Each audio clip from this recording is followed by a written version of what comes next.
Hey everyone, how's it going? My name's Cloud, and welcome to my personal VOD reviews of Locals. In this episode, we'll be taking a look at Game 4 of Week 3 of the OP10 Meta, where I play Green Yellow Yamato versus Red Shanks. Here's the deck list that I played in this match, and if you haven't already done so, please go check out the Locals retro video I made that covers this deck list and my overall thoughts on how Locals went this week. Without further ado, let's hop into the game. Last game for Week 3 of the OP10 Meta. I'm playing Green Yellow Yamato against Red Shanks. This is my third Red Shanks in a row in terms of weeks. I played a Red Shanks in Week 1 and I lost that one. Played Red Shanks in Week 2 and I took the win there.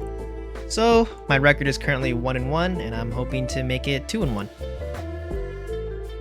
It's only fair though that Red Shanks is, very popular. It's a really good deck in this current meta, but I think I have a good strategy against it.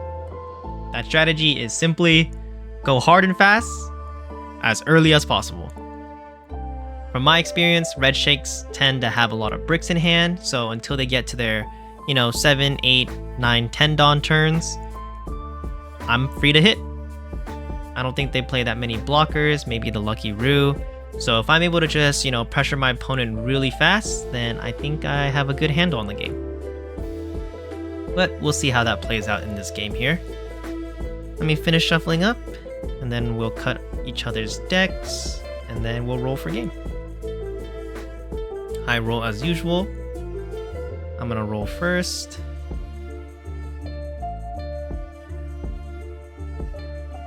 Maybe I need to speed this up a little bit. Let's see, we'll go 1.5 here.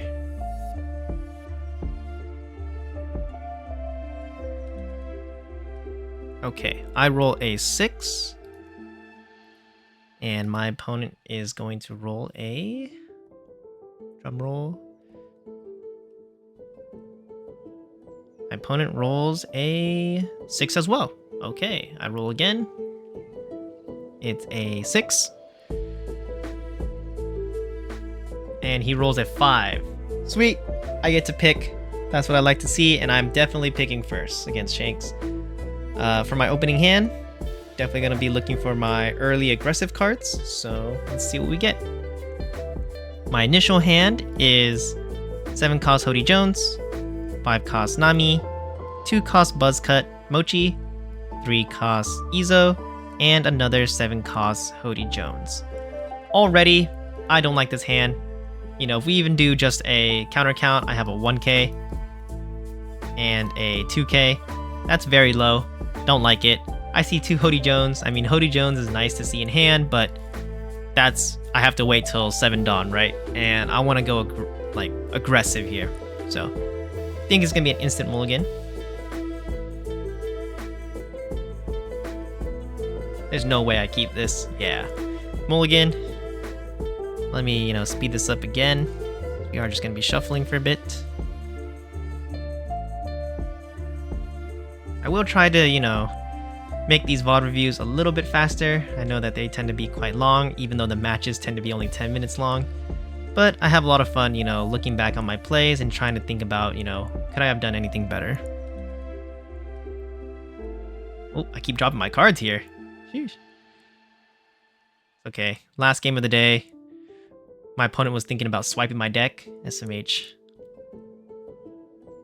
Just shuffling a few more times because I dropped my cards. And okay, there we go. Final cut. And let's see what we get for our opening hand.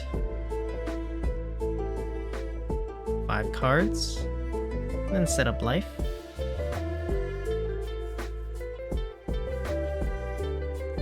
Let's see what we get here.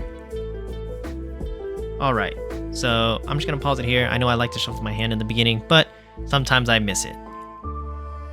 We start with a 2 cost Buzzcut Mochi, 2 cost Onami, 4 cost Kikunojo, 6 cost Nico Robin, and 4 cost Basil Hawkins.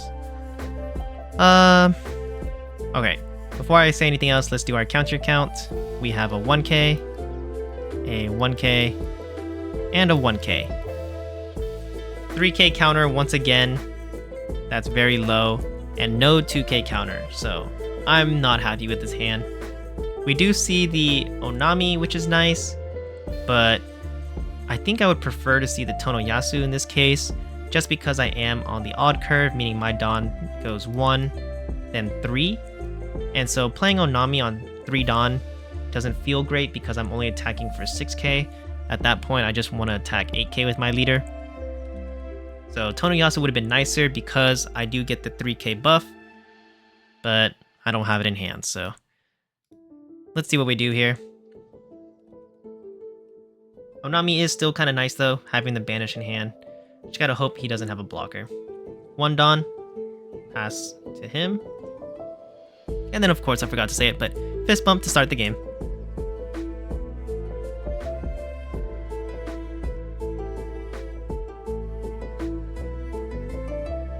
Oh, that's right. I was sitting here waiting like, what's going on? Why are we waiting so long? My opponent did not hear that I said I passed the turn, so he's like, oh, okay. Draws 1 card. 2 Dawn. And he passes the turn. No blockers is great for me. I'm at 3 Dawn. I drew an X Drake. Again, no point of playing Onami, so I'm just gonna go ahead and do 3 Dawn on my leader, 8k double attack at my opponent's life. He has to give up 2 2k counters here, which he ends up doing. So he actually only gives up a 2k and a 1k. I forgot that Shanks allows him to reduce my power by 1000, so I'm actually only doing a 7k hit, so he can do just a 2k and a 1k. But that's still 2 cards from hand, which is really nice for me. And he goes a big 9k swing with his 4 Dawn, so I just take that. Don't want to, use my cards in hand. Still no blockers from him, and now I'm at 5 Dawn. And here I am feeling grateful for the Onami.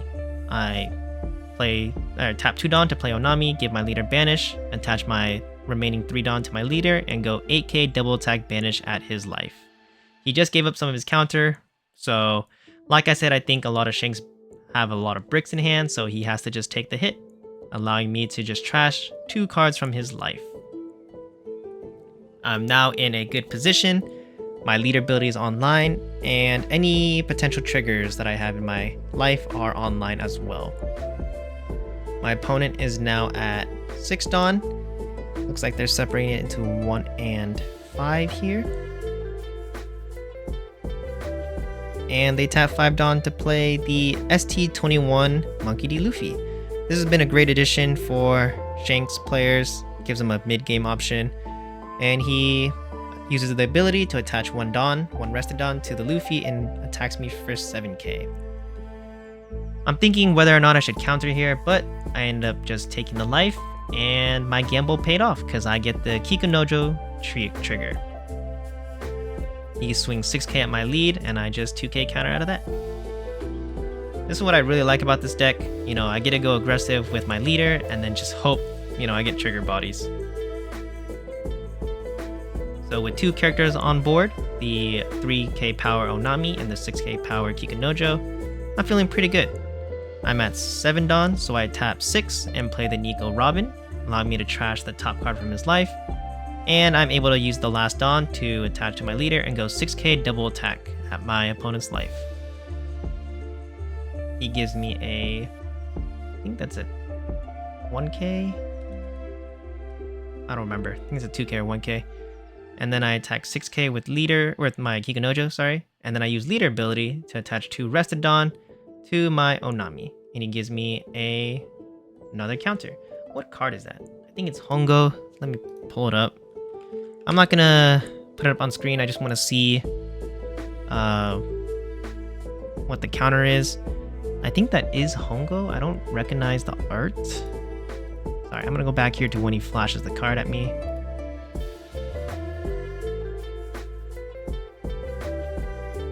You can tell this has been a really quick game so far.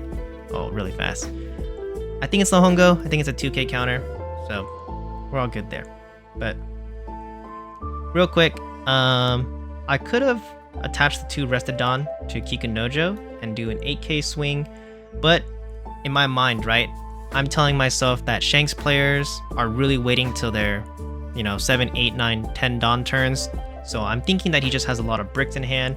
Going wider here with just a 5k swing with Onami and a 6k swing with Kikunojo allows me to, test how much how much counter he has in hand.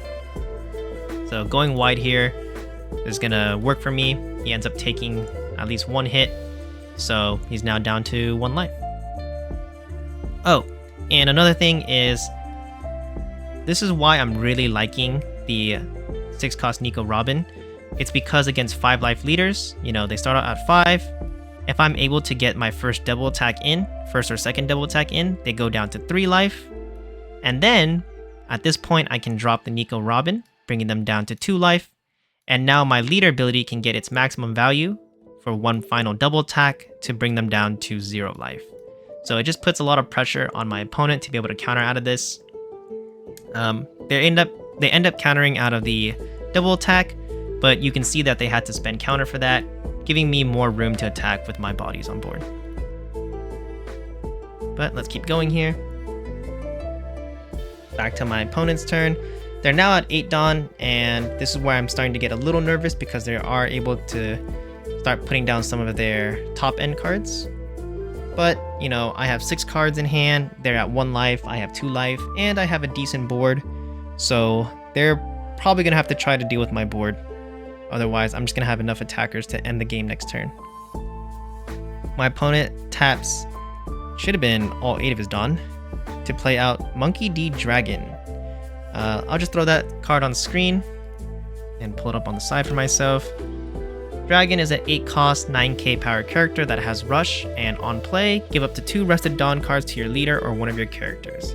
He decided to attach the 2 Rested to the Shanks.